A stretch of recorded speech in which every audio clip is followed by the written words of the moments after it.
महाराष्ट्र में होने वाले स्थानीय निकाय चुनाव को लेकर सियासत अब अपने चरम पर पहुंच गई है।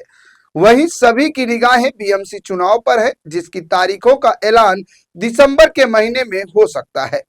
बीएमसी की सत्ता सिर्फ स्थानीय प्रशासन नहीं बल्कि राजनीतिक ताकत का भी प्रतीक होती है, क्योंकि इसका बजट कई राज्यों के बजट से भी ज्यादा है। इसलिए इसके चुनाव को लेकर सियासी खींचातान लगातार जारी है। एक तरफ सत्ता पक्ष गठबंधन महायुति में शामिल शिवसेना, बीजेपी और एनसीपी है, तो वहीं दूसरी तरफ एमबीए का हिस्सा बनी Shiv Sena, UBT, Congress, NCP, SP है। लेकिन दोनों ही गठबंधन में दरार देखने को मिल रही है। एक तरफ कांग्रेस ने अकेले बीएमसी चुनाव लड़ने का ऐलान कर विपक्षी गठबंधन में खलबली मचा दी है, तो वहीं अब सत्ता पक्ष गठबंधन में बीजेपी के ऑपरेशन कमल की वजह से शिवसेना और बीजेपी में अनबन की खबर है। नमस्कार, मैं हूं प्रदीप शर्मा और आप देख रहे हैं इन 24 न्यूज की खास पेशकश महायुति में रार। जी हां, महायुति में अब रार मच गई है, क्योंकि बीजेपी और शिवसेना के बीच की अनबन अब खुलकर सामने आ गई है। आपको बता दें कि महाराष्ट्र नगर परिषद और नगर पंचायत चुनाव महज 15 दिन दूर है, लेकिन सत्ताधारी महायुति में अंदरूनी मतभेद दिख रहा है। दरअसल स्थानीय स्वराज संस्थाओं के चुनाव को देखते हुए बीजेपी ने पूरे राज्य में अपनी संगठनात्मक शक्ति बढ़ाने के लिए मेगा भर्ती अभियान शुरू किया है, जिसके तहत बीजेपी ने ठाकरे गुट, शिंदे गुट, राष्ट्रवादी और कांग्रेस सभी दलों के नेताओं और कार्यकर्ताओं को शामिल कर रही है। खासकर शिंदे गुट को सबसे अधिक झटका लगा है, क्योंकि कल्याण, डोंबिवली समेत कई बड़ी महानगर पालिकाओं और नगर पालिकाओं में शिंदे गुट के जनता बीजेपी में शामिल हो रहे हैं। अकेले डोंबिवली और कल्याण में आधा दर्जन नेताओं ने शिवसेना नेताओं ने बीजेपी का दामन थाम लिया है, जिसके चलते शिंदे गुट बेहद नाराज है और इसी वजह से शिंदे गुट के मंत्रियों ने मंगलवार को मुंबई में हुई राज्य मंत्रिमंडल की बैठक का अघोषित बहिष्कार किया। इतना ही नहीं, बुधवार को महाराष्ट्र सरकार के एक सरकारी कार्यक्रम में उप मुख्यमंत्री एकनाथ शिंदे शामिल ही नहीं हुए। मंच पर मुख्यमंत्री देवेंद्र फडणवीस और उप मुख्यमंत्री अजित पवार तो साथ दिखे, लेकिन एकनाथ शिंदे गैर मौजूद रहे। शिवसेना प्रमुख और डिप्टी सीएम के मंच पर अनुपस्थित रहने की वजह तो अभी साफ नहीं है। हालांकि 2 दिन लगातार शिवसेना नेता की ओर से ऐसा कदम उठाए जाने पर सवाल खड़े होने लगे हैं। बाहर से सब ठीक दिख रहा है, लेकिन अंदरूनी तौर पर बड़े मतभेद स्पष्ट हो गए हैं। दरअसल शिंदे गुट की नाराजगी के पीछे कई घटनाएं जिम्मेदार बताई जा रही हैं। नगर पालिका चुनाव के लिए नामांकन भरने की आखिरी तारीख खत्म हो चुकी है। राज्य की 246 नगर पालिकाओं और 42 नगर पंचायत चुनाव में कुछ जगह महायुति गठबंधन तो कुछ जगह घटक दल अकेले चुनाव लड़ते दिखाई दे रहे हैं। कई नगर पालिकाओं में बीजेपी ने शिंदे गुट के उम्मीदवारों को अपने पक्ष में शामिल कर उन्हें टिकट दिया। इसी कारण बीजेपी और शिंदे की शिवसेना के बीच राजनीतिक संघर्ष बढ़ गया। शिंदे गुट की नाराजगी के पीछे सबसे बड़ी वजह यह है कि बीजेपी शिवसेना शिंदे गुट के नेता, नगर सेवक और पदाधिकारियों को अपने दल में शामिल कर रही है।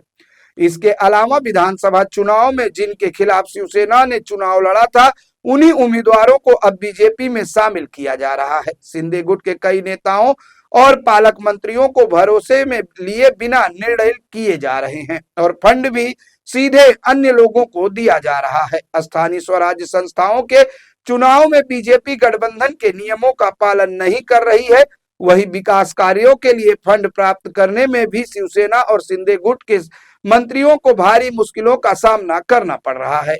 इसके अलावा धाराशिव जिले में एकनाथ शिंदे के विभाग को दरकिनार करते हुए बीजेपी के राणा जगजीत सिंह को सीधे फंड दिया गया। संभाजीनगर, कल्याण, डोंबिवली, अंबरनाथ, कोंकण, इन जगहों पर बीजेपी ने ऐसे नेताओं को शामिल किया जिनमें गठबंधन का धर्म नहीं निभाने की बात कही जा रही है। कल्याण डोंबिवली महानगर पालिका में शिवसेना के पूर्व नगर सेवकों को बीजेपी में शामिल किया गया। इसके अलावा छत्रपति संभाजीनगर में संजय सिरसाट के खिलाफ चुनाव लड़ने वाले राजू शिंदे को भी बीजेपी में शामिल किया गया, जिसके चलते शिंदे गुट के मन में ये सवाल उठ रहा है कि क्या बीजेपी भविष्य में शिवसेना को किनारे करने की तैयारी कर रही है। आपको बता दें कि कुछ दिन पहले केंद्रीय गृह मंत्री अमित शाह ने कहा था कि महाराष्ट्र में अब बीजेपी को किसी कुबड़ी की जरूरत नहीं रही।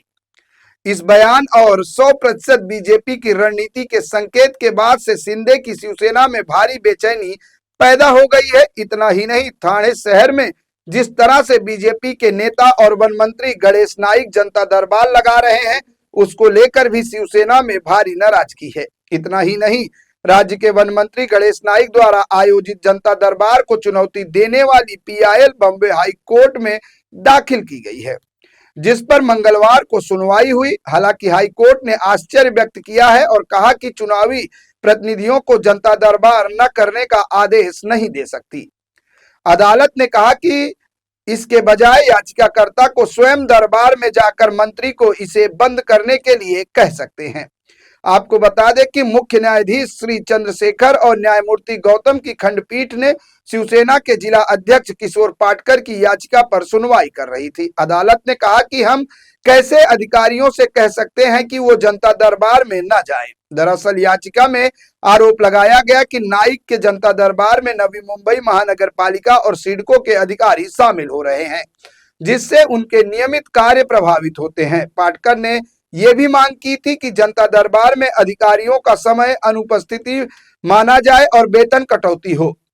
मुख्य न्यायाधीश चंद्रशेखर ने सवाल किया, क्या हम अधिकारियों को कह सकते हैं कि वो जनता दरबार में न जाएं? वहीं नवी मुंबई महानगर पालिका की ओर से पेश हुए वकील सुदीप नारगोलकर ने इस बात पर जोर दिया है कि ये याचिका शिवसेना के एक नेता द्वारा दायर की गई है और ये एक राजनीतिक हित याचिका है, इसलिए इसे खारिज कर दिया जाना चाहिए। हालांकि याचिकाकर्ता के वकील ने अपने वरिष्ठ की अनुपस्थिति के कारण देकर समय मांगा है, लेकिन पीठ ने सुझाव दिया है कि इसे वापस ले लें और आप स्वयं जनता दरबार में जाकर उनसे कहें कि वो जनता दरबार न लगाएं।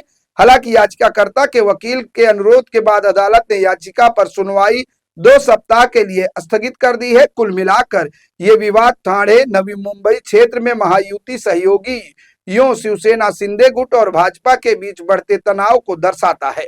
दरअसल शिंदे गुट ने कहा है कि चूंकि नाइक पालघर के पालक मंत्री हैं, इसलिए उन्हें जनता दरबार केवल वहीं आयोजित करना चाहिए, न कि ठाणे जिले या नवी मुंबई में। वहीं खबर यह भी है कि शिवसेना प्रमुख एकनाथ शिंदे के मंत्रियों की नाराजगी की वजह से दूर करने के लिए बीजेपी ने बड़ा कदम उठाया है। दरअसल बीजेपी के वरिष्ठ नेताओं ने एकनाथ शिंदे को आश्वासन दिया है कि उनकी पार्टी का कोई भी नेता और कार्यकर्ता बीजेपी में शामिल नहीं होगा। शिवसेना और बीजेपी के बीच चल रहे अनबन के बीच ये बड़ी खबर आ रही है। दरअसल बीजेपी की ओर से दावा किया गया है कि शिवसेना के किसी भी कार्यकर्ता को बीजेपी में नहीं शामिल किया जाएगा। इस मुद्दे पर अगले 2 दिनों में शिवसेना और बीजेपी के सीनियर नेताओं की बैठक भी होगी। महाराष्ट्र निकाय चुनाव से पहले होने वाली इस बैठक में इस बात पर चर्चा की जाएगी कि महायुति में किस किस जिले में टकराव है और इसका समाधान कैसे निकाला जाए। दोनों नेताओं एक दूसरे को आश्वासन दिए हैं कि चुनाव के समय युति धर्म दोनों दलों की ओर से निभाया जाएगा। आपको बता दें कि एकनाथ शिंदे के गढ़ माने जाने वाले ठाणे, कल्याण, डोंबिवली और पालघर से कई कार्यकर्ता बीजेपी में शामिल हो चुके हैं या फिर शामिल होने की योजना बना रहे हैं। इस नाराजगी को लेकर एकनाथ शिंदे के मंत्रियों ने मुख्यमंत्री देवेंद्र फडणवीस की कैबिनेट बैठक का बहिष्कार किया है। जब कैबिनेट की बैठक चल रही थी तब शिवसेना के मंत्री मीटिंग रूम में न पहुंचकर सीएम फडणवीस के दफ्तर में बैठे रहे। केवल एकनाथ शिंदे ही मीटिंग में पहुंचे। इसके बाद शिवसेना मंत्रियों ने सीएम फडणवीस से मुलाकात की और अपनी नाराजगी की वजह बताई। मीटिंग में शामिल न होने के बाद एकनाथ शिंदे के मंत्री मुख्यमंत्री देवेंद्र फडणवीस से मिले और कहा कि वो इस बात से नाराज है कि शिवसेना नेताओं को बीजेपी में शामिल किया जा रहा है। इस पर सीएम फडणवीस ने समझाया कि उल्लासनगर में शुरुआत तो शिवसेना ने ही की थी। आपको बता दें कि उल्लासनगर और अंबरनाथ में बीजेपी के कई बड़े नेता शिवसेना में शामिल हो गए हैं, तो वहीं कल्याण डोंबिवली में एक तरह से शिवसेना खत्म हो गई है, क्योंकि उनके तमाम बड़े नेताओं ने बीजेपी का दामन थाम लिया है। हालांकि सीएम फडणवीस ने स्पष्ट रूप से कहा है कि अब से एक दूसरे के कार्यकर्ताओं को दोनों ही दलों में एंट्री नहीं दी जाएगी, लेकिन इस नियम का पालन दोनों पार्टियों को करना होगा। इस बात पर शिवसेना और बीजेपी में सहमति बनी है। कुल मिलाकर महाराष्ट्र में असंतोष और राजनीतिक नाटक जोर पकड़ चुका है। राज्य में स्थानीय निकाय चुनाव के बीच एक दूसरे के कार्यकर्ताओं और पदाधिकारियों के सत्तारूढ़ दलों में शामिल होने की घटनाएं देखने को मिल रही हैं। इस बीच शिवसेना उद्धव बाला साहब ठाकरे पार्टी के वरिष्ठ नेता चंद्रकांत खैरे ने सनसनीखेज दावा किया है। उन्होंने कहा कि उप मुख्यमंत्री एकनाथ शिंदे के विधायकों के बीजेपी में शामिल होने की खबर है। इससे एकनाथ शिंदे परेशान है। उन्होंने दावा किया है कि शिंदे की शिवसेना के 20 विधायक पार्टी छोड़ सकते हैं। कुल मिलाकर जहां एक और महायुति में शिंदे और बीजेपी के बीच अनबन अब खुलकर सामने आई है, तो वहीं दूसरी ओर अब अंदरूनी कलह को समाप्त करने का प्रयास किया जा रहा है। बहरहाल देखना यह होगा कि बीएमसी समेत अन्य महानगर पालिकाओं के लिए होने वाले चुनाव से पहले शिवसेना और बीजेपी के बीच समन्वय में किस तरह से बैठता है। फिलहाल इस पेशकश में इतना ही। बाकी की ताजा तरीन खबरों के लिए बने रहे इन 24 न्यूज के साथ। मुझे दे इजाजत। नमस्कार।